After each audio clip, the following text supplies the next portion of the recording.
Kādu tirdzniecības apjomu sasniedza Trumpa monēta pirmajā stundā? Par cik Itālijas valdība paaugstināja kapitāla daļas pieaugumu no kriptovalūtas? Šodien uz Binance tika nosūtīta iespaidīga naudas summa. Ko tas nozīmē un cik daudz? Skaties video līdz beigām. Šodien baiļu un alkatības indeks bija 58, kas bija augstākais kopš 2. augusta. Amerikas ETF-os Bitcoinam turpinās iespaidīgs inflows, Ethereumam vakardien lielāks outflows un diena ar mīnuszīmi.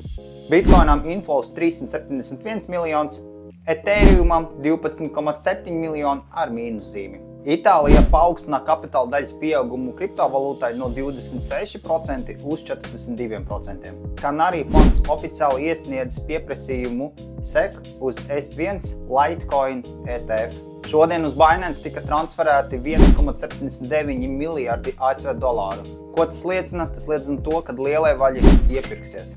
820 miljardu ASV dolāru Standard Chartered Bank apgalvo to, kad Bitcoins sasniegs all-time high, jeb visu laiku augstāko punktu jau pirms prezidenta vēlēšanām.